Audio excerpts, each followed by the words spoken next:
Ниту еден граѓанин во Република Македонија не гласаше за тиранска платформа.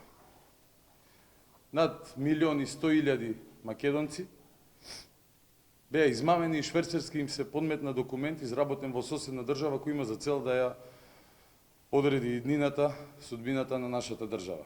Тоа никој разумен граѓанин на оваа земја не може да го прифати и не смее да го дозволи.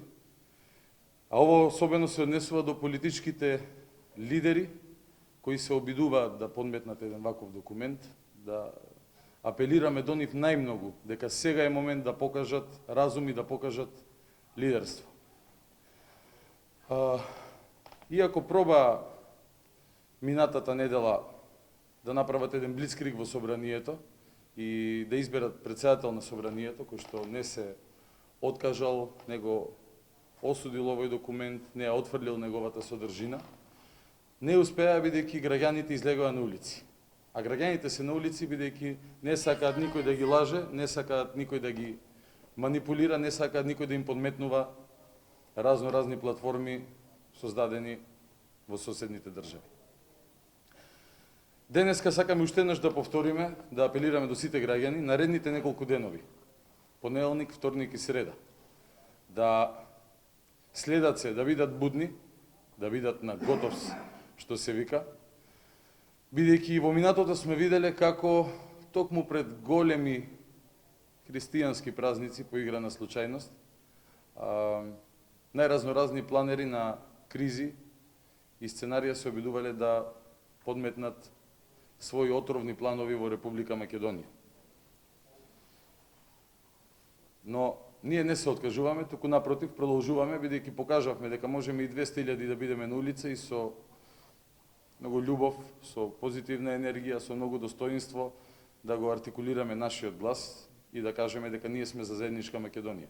Покажавме дека можеме 200.000 да сме на улица, не насилни, не деструктивни, туку да апелираме на разум и на конструктивност и да нагласиме дека никој не смее да се игра и да не потценува нас, да ги потценува сите граѓани на Република Македонија и да се обиде преку измама да им наметнува своји планови и своји политики. На неразумните политичари кои шверцуваат такви странски платформи им порачуваме: доста не лажевте, нема да ви помине. Апелираме на разум и на државно обединување.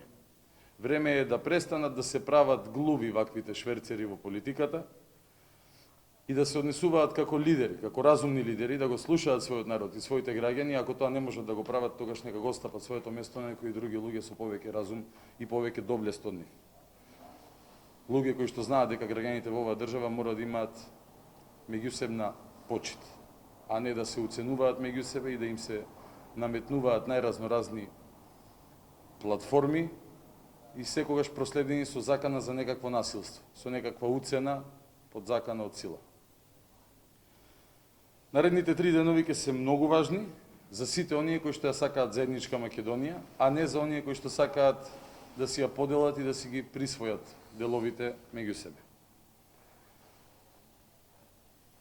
Ве покануваме да бидете со нас на улиците.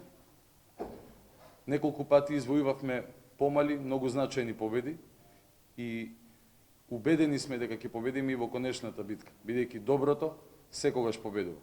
Меѓутоа, за тоа треба да бидеме сите присутни и со својата волја, одлучност, храброст и без срам од љубовта кон сопствената земја, кон Македонија онаква каква што е, особено наредните 3 дена, да бидеме, да го правиме она што го правевме изминатите цели 6 недели и во првите 3 дена од 7-та недела. Само да ја кажам на граѓаните дека во нефункционална држава сепак постои функционален народ, народ кој знае за што се бори. Така што ве повикувам овие дена да бидете со нас, за да бидете со вас. Апелирам секој да земе учество во протестите, да бидеме што побројни и погласни, за да ја направиме оваа држава функционална.